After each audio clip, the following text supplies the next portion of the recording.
ಪ್ರಿಯ ವೀಕ್ಷಕರೇ, KRS master ಚಾನಲ್ಗೆ ಸ್ವಾಗತ. ಭಾಗ್ಯಶಿಲ್ಪಿ ಸರ್ ಎಂ ವಿಶ್ವೇಶ್ವರಯ್ಯ ಎಂಬ ಹೆಸರು ಕೇಳಿದ ತಕ್ಷಣ ನಮಗೆ ನೆನಪಾಗೋದೆ ಇಂಜಿನಿಯರ್ಸ್ ಡೇ. ಅಂದರೆ ಅಷ್ಟರ ಮಟ್ಟಿಗೆ ಆಡು ಮುಟ್ಟದ ಸೊಪ್ಪಿಲ್ಲ ಎಂಬ ಗಾದೆ ಮಾತಿನ ರೀತಿ ಕೆಲಸ ಮಾಡ್ತಾರೆ ಅವರು. ಅಂಥ ಸರ್ ಎಂ ವಿಶ್ವೇಶ್ವರಯ್ಯ ಅವರ ಬಗ್ಗೆ ಹೆಚ್ಚಿನದಾಗಿ ತಿಳಿಯೋಣ ಬನ್ನಿ. ನೋಡಿ, ಭಾಗ್ಯಶಿಲ್ಪಿ ಸರ್ ಎಂ ವಿಶ್ವೇಶ್ವರಯ್ಯ ಅವ್ರ ಬಗ್ಗೆ ಕೆಲವು ಪಾಯಿಂಟ್ಸ್ ಮುಖಾಂತರ, ಸಾಲುಗಳ ಮುಖಾಂತರ ತಿಳಿಸೋ ಪ್ರಯತ್ನ ಮಾಡ್ತೀನಿ. ಬೆಂಗಳೂರಿನಲ್ಲಿ ಅವರ ಜನ್ಮ ಶತಮಾನೋತ್ಸವ ನಡೆಯುತ್ತೆ. ಜನ್ಮ ಶತಮಾನೋತ್ಸವ ಅಂದರೆ ನಮಗೆಲ್ಲ ಗೊತ್ತಿರಬೇಕು, 100 ವರ್ಷಗಳ ಹುಟ್ಟು ಹಬ್ಬ.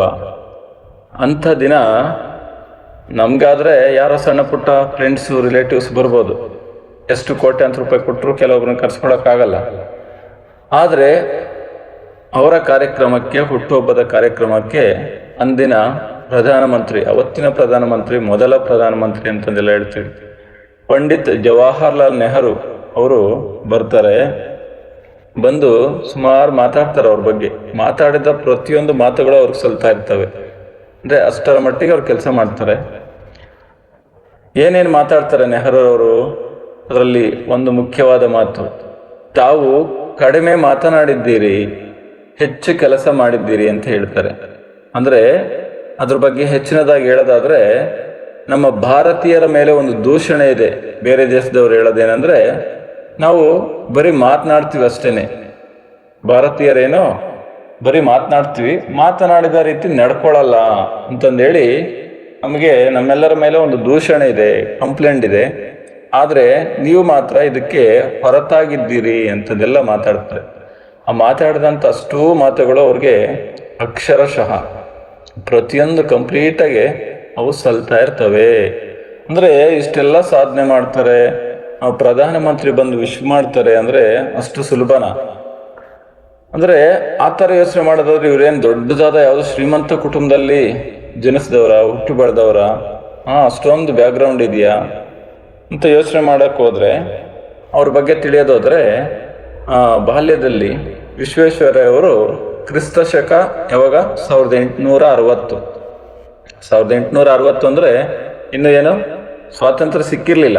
1860 ಸೆಪ್ಟೆಂಬರ್ 15ರಂದು ಶ್ರೀನಿವಾಸ ಶಾಸ್ತ್ರಿ ಮತ್ತು ವೆಂಕಟಲಕ್ಷ್ಮಮ್ಮ, ಅವ್ರ ತಂದೆ ಹೆಸರು ಶ್ರೀನಿವಾಸ ಶಾಸ್ತ್ರಿ, ತಾಯಿ ಹೆಸರು ವೆಂಕಟಲಕ್ಷ್ಮಮ್ಮ, ಅವರ 2ನೇ ಮಗನಾಗಿ ಜನಿಸ್ತಾರೆ. ಇವರ ಪೂರ್ವಜರು ಅಂದರೆ ಇವರ ಹಿರಿಯರು ಎಲ್ಲಿ, ಆಂಧ್ರ ಪ್ರದೇಶದ ಕರ್ನೂಲು ಜಿಲ್ಲೆ ಗಿಡ್ಡಲೂರು ತಾಲೂಕಿನ ಮೋಕ್ಷಗೊಂಡಂ ಎಂಬ ಅಗ್ರಹಾರಕ್ಕೆ ಸೇರಿದವರು. ಅಗ್ರಹಾರ ಅಂದರೆ ನಮಗೆಲ್ಲ ಗೊತ್ತಿದೆ. ಅಗ್ರ ಅಂದರೆ ಶ್ರೇಷ್ಠ ಪ್ಲಸ್ ಆಹಾರ, ಶ್ರೇಷ್ಠವಾದ ಆಹಾರವನ್ನು ಸೇವಿಸುವಂಥವ್ರು ಅಂತಂದೇಳಿ ಬ್ರಾಹ್ಮಣ ಕುಟುಂಬದವರು ಅವತ್ತಿಗೆಲ್ಲ ಅಗ್ರಹಾರ ಅಂತಂದು ಮಾಡಿಕೊಂಡು ಅವರದೇ ಸಪ್ರೇಟಾಗಿ ಒಂದು ಸಾತ್ವಿಕ ಬಳಗವನ್ನು ಮಾಡಿಕೊಂಡು ಇರ್ತಿದ್ರು, ಒಳ್ಳೆ ಆಚಾರ ವಿಚಾರಗಳನ್ನು ಮಾಡಿಕೊಂಡು. ಅದಾದ್ಮೇಲೆ ಕಾರಣಾಂತರದಿಂದ ನಾವೆಲ್ಲರೂ ಕೂಡ ಇವತ್ತಿನ ದಿನ ಒಬ್ಬೊಬ್ಬರ ಕಡೆ ವಲಸೆ ಬಂದಿರೋರೆ, ಯಾವ್ದಾವ್ದೋ ಕಾರಣಗಳಿರುತ್ತೆ. ಅದೇ ಥರ ಅವರು ಕೂಡ ಕಾರಣಾಂತರದಿಂದ ಕರ್ನಾಟಕಕ್ಕೆ ವಲಸೆ ಬರಬೇಕಾಗುತ್ತೆ. ಕರ್ನಾಟಕಕ್ಕೆ ವಲಸೆ ಎಲ್ಲಿಗೆ ಬಂದರು? ಚಿಕ್ಕಬಳ್ಳಾಪುರ ಸಮೀಪದ ಮುದ್ದೇನಹಳ್ಳಿಗೆ ಬಂದರು.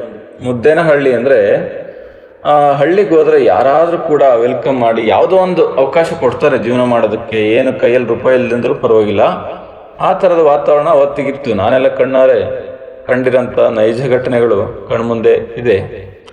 ಆ ಥರ ವಾತಾವರಣ ಇತ್ತು. ಹಂಗಾಗಿ ಹೋಗ್ತಾರೆ ಅವರು. ಮೊದಲಿನಿಂದಲೂ ಅವ್ರ ಮನೆತನಕ್ಕೆ ಏನು ಮೋಕ್ಷಗೊಂಡಂ ಅಂತಂದು ಹೆಸರಿತ್ತು. ಹಂಗಾಗಿ ಮೂಲ ಸ್ಥಳದ ಹೆಸರು ಸೇರ್ಕೊಂಡಿತ್ತು. ಎಲ್ಲರಿಗೂ ಕೂಡ ಅದೇ ರೀತಿ ಬರ್ತಾ ಇತ್ತು. ಆಂಧ್ರದಲ್ಲಿ ಸುಮಾರು ಹೆಸರುಗಳು ಹಂಗೆ ಇರ್ತವೆ, ತಂದೆ ಹೆಸರು ಇರಲ್ಲ ಇನ್ಷಿಯಲಲ್ಲಿ, ಹಿಂಗೆಲ್ಲ ಇರುತ್ತೆ. ಇನ್ನು ವೆಂಕಟಲಕ್ಷ್ಮಮ್ಮ ಅವ್ರಿಗೆ ಅಂದರೆ ವಿಶ್ವೇಶ್ವರಯ್ಯನವರ ತಾಯಿಗೆ ಮಕ್ಕಳು ಹೆಚ್ಚು ಓದಿ ದೊಡ್ಡ ವ್ಯಕ್ತಿಗಳಾಗಬೇಕು ಅನ್ನೋದೊಂದು ತುಂಬ ಹಂಬಲ ಇತ್ತು. ಅದಕ್ಕಾಗಿ ಅವ್ರು ಏನು ಮಾಡ್ತಾರೆ, ಎಲ್ಲಿ ಮುದ್ದೇನಹಳ್ಳಿಯಲ್ಲಿ ಸಾಕಾಗಲ್ಲ ಅಂತಂದೇಳಿ ಅಡಿ ಅಂತ ಸಂಸಾರವನ್ನು ಚಿಕ್ಕಬಳ್ಳಾಪುರಕ್ಕೆ ಸ್ಥಳಾಂತರ ಮಾಡ್ತಾರೆ. ಈ ಥರ ಸ್ಥಳಾಂತರ ಆಯಿತು. ವಿಶ್ವೇಶ್ವರಯ್ಯವರ ಪ್ರಾಥಮಿಕ ಶಿಕ್ಷಣ ಎಲ್ಲಿ ನಡೀತು? ಚಿಕ್ಕಬಳ್ಳಾಪುರದಲ್ಲೇ ನಡೀತು. ಅದಾದಮೇಲೆ ಸೋದರ ಮಾವ H. ರಾಮಯ್ಯ ಅವರು ಮಾರ್ಗದರ್ಶನ ಮಾಡ್ತಾರೆ. ಸೋದರ ಮಾವ ಎಚ್ ರಾಮಯ್ಯ ಮಾರ್ಗದರ್ಶನ ಮಾಡ್ತಾರೆ.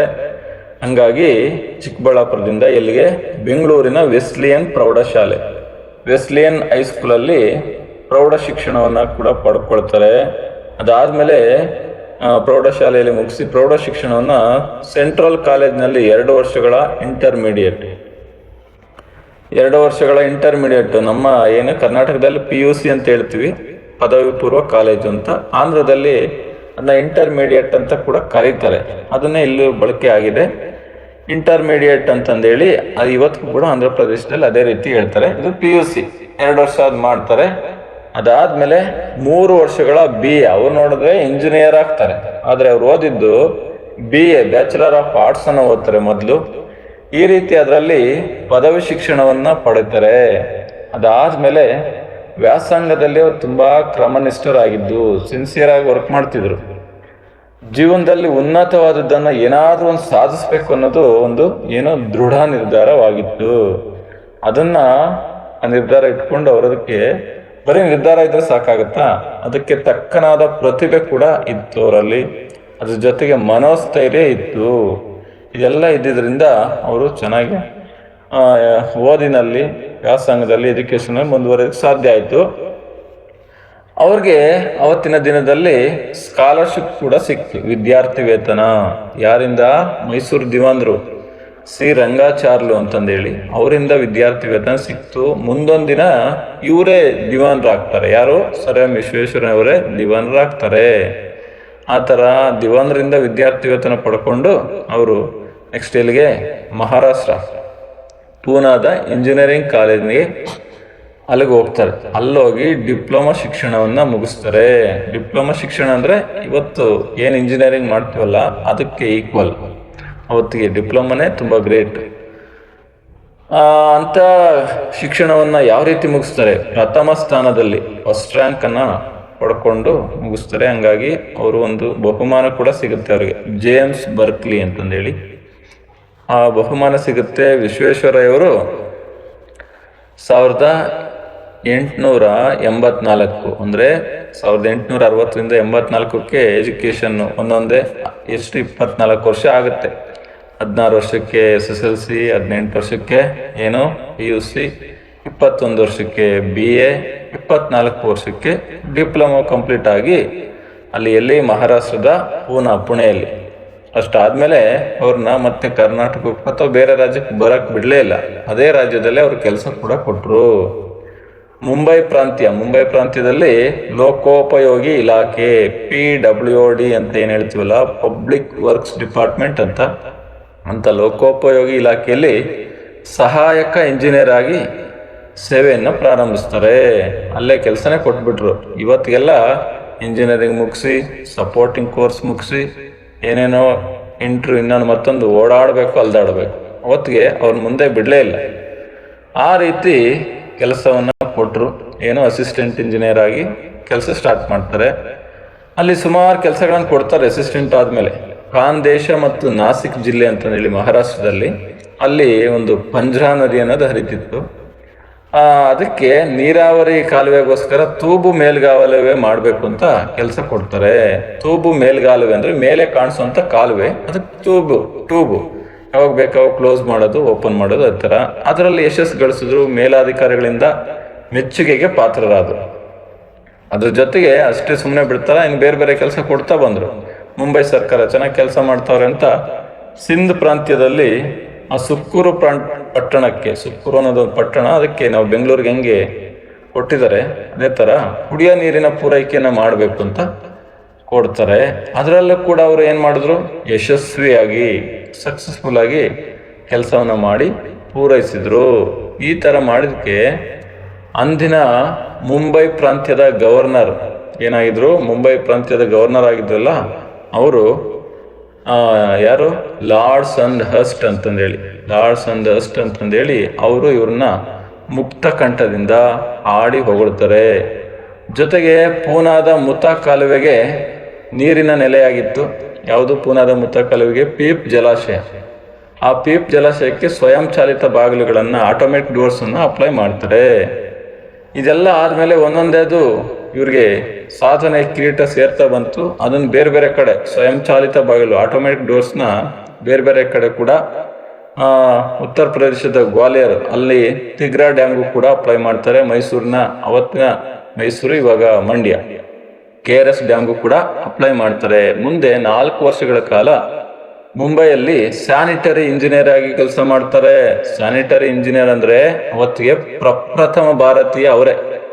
ಅಲ್ಲಿವರೆಗೂ ಅಂತ ಇಂಜಿನಿಯರ್ ಆಗಕ್ಕೆ ಅವಕಾಶ ಕೊಡ್ತಾನೆ ಇರಲಿಲ್ಲ. ಅವತ್ತಿನ ಬ್ರಿಟಿಷರ ಕಾಲದಲ್ಲಿ ಬೆಳೆಯೋದಕ್ಕೆ ಬಿಡ್ತಿರ್ಲಿಲ್ಲ. ಚೀಫ್ ಇಂಜಿನಿಯರ್ ಆಗಕ್ಕೆ ಅವಕಾಶ ಕೊಡ್ತಿರ್ಲಿಲ್ಲ. ಹಂಗಾಗಿ ಇವರು ಪ್ರತಿಭೆ ಅಷ್ಟಿದ್ದಿದ್ರಿಂದ ಯಾರು ತಡೆಯಕ್ಕಾಗ್ಲಿಲ್ಲ. ಏನಾದರೂ ಸ್ಯಾನಿಟರಿ ಇಂಜಿನಿಯರ್ ಆಗಿ ಕೆಲಸ ಮಾಡ್ತಾರೆ. ಇಷ್ಟೇ ಅಲ್ಲದೆ ವಿಶ್ವೇಶ್ವರಯ್ಯನವರು ಅದಾದ್ಮೇಲೆ ಅಲ್ಲಿಂದ ಎಲ್ಲಿಗೆ ಹೋಗ್ತಾರೆ? ಆಂಧ್ರ ಪ್ರದೇಶಕ್ಕೂ ಹೋಗ್ತಾರೆ. ಹೈದರಾಬಾದಲ್ಲಿ ಒಂದು ಸಮಸ್ಯೆ ಆಗಿರುತ್ತೆ, ಈಸಿ ಮತ್ತು ಮೂಸಿ ಅಂತಂದೇಳಿ. ಈಸಿ ಮತ್ತು ಮೂಸಿ ಅನ್ನೋ ನದಿಗಳಿಂದ ಅದೆಲ್ಲ ಜಲಾವೃತ ಆಗ್ತಾ ಇರುತ್ತೆ. ಅದನ್ನೆಲ್ಲ ಕ್ಲಿಯರ್ ಮಾಡಿ ಒಂದು ಒಳ್ಳೆ ಸಿಟಿಯನ್ನಾಗಿ ಮಾಡ್ತಾರೆ. ಮತ್ತೆ ಮೈಸೂರಿಗೆ ಬರ್ತಾರೆ. ಇಲ್ಲಿ ಚೀಫ್ ಇಂಜಿನಿಯರ್ ಕೆಲಸಕ್ಕೆ ಸೇರ್ಕೊಳ್ತಾರೆ. ಅದಾದ್ಮೇಲೆ ಕಾವೇರಿ ನದಿಗೆ ಕನ್ನಂಬಾಡಿ ಜಲಾಶಯ ಇದೆಲ್ಲ ನಿರ್ಮಾಣ ಮಾಡಿದ್ರು. ನಾಲ್ವಡಿ ಕೃಷ್ಣರಾಜ ಒಡೆಯರ್ ಇದೆಲ್ಲ ಆಲ್ಮೋಸ್ಟ್ ಕೆಲಸ ಮಾಡಿದ್ರು. ಅದ್ರ ಜೊತೆಗೆ ಇವರು ರೈಲು ಮಾರ್ಗಗಳ ವಿಸ್ತರಣೆ, ತಾಂತ್ರಿಕ ಶಿಕ್ಷಣ, ನೀರಾವರಿ ವ್ಯವಸ್ಥೆಗೆ ಮರುಜೀವ ಹಿಂಗೆಲ್ಲ ಮಾಡಿಕೊಂಡು ಎಂಥ ಹೆಸರು ತಗೊಳ್ತಾರೆ ನೋಡಿ ಇವರು. ಗೊಮ್ಮಟ ವ್ಯಕ್ತಿತ್ವದ ದಾರ್ಶನಿಕ ನೇತಾರ ಅಂತ, ಅಷ್ಟೊಂದು ಉನ್ನತವಾದ ಪರ್ಸನಾಲಿಟಿ ಇದೆ ಅಂತಂದೇಳಿ ನೇತಾರ, ಲೀಡರ್ ಅಂತ. ಆಡು ಮುಟ್ಟದ ಸೊಪ್ಪಿಲ್ಲ ಅಂತ ಆಗಲೇ ಹೇಳಿದ್ವಿ. ಆ ರೀತಿ ಕೆಲಸ ಮಾಡ್ತಾ ಬರ್ತಾರೆ. ಇಷ್ಟೆಲ್ಲ ಮಾಡಿದ್ಕೆ ಇವ್ರಿಗೆ ಸರ್ ಅನ್ನೋ ಒಂದು ಪದವಿಯನ್ನು ಕೊಡ್ತು. ಯಾವುದು? ಬ್ರಿಟಿಷ್ ಸರ್ಕಾರ. ಆಮೇಲೆ ನಮ್ಮ ಭಾರತ ಸರ್ಕಾರ ಭಾರತ ರತ್ನ ಪ್ರಶಸ್ತಿಯನ್ನ ಕೊಡ್ತು. ಇದೇ ತರ ಸುಮಾರು ಗೌರವ ಡಾಕ್ಟರೇಟ್ ಪ್ರಶಸ್ತಿಗಳು ಕೊಟ್ಟರು. ಅದಾದ್ಮೇಲೆ ಶತಮಾನೋತ್ಸವದ ಸವಿ ನೆನಪಿಗಾಗಿ ವಿಶೇಷ ಅಂಚೆ ಚೀಟಿ ಇದನ್ನೆಲ್ಲ ಬಿಡುಗಡೆ ಮಾಡಿದ್ರು. ಇಷ್ಟೆಲ್ಲ ಆದ್ಮೇಲೆ ಮೈಸೂರು ಸಂಸ್ಥಾನದ ದಿವಾನ್ ಹುದ್ದೆಯಿಂದ ನಿವೃತ್ತಿ ಆಗ್ತಾರೆ. ಆದರೂ ಕೂಡ ಅವರು ದೇಶ ಸೇವೆಯನ್ನೇ ಮಾಡ್ಕೊಂಡು ಬಂದ್ರು. ಅದ್ರ ಜೊತೆಗೆ ಏನು ಕೆಲವೊಂದು ಕೃತಿಗಳನ್ನು ಕೂಡ ಬರೆದ್ರು. Reconstructing India, planned economy for India, ಆತ್ಮಚರಿತ್ರೆ ಒಂದು ಬರೀತಾರೆ, memories of my working life ಅಂತಂದೇಳಿ. ಇದೇ ಥರ nation building plan for India ಅಂತ ಎಲ್ಲ ಮಾಡ್ತಾ ಬಂದರು.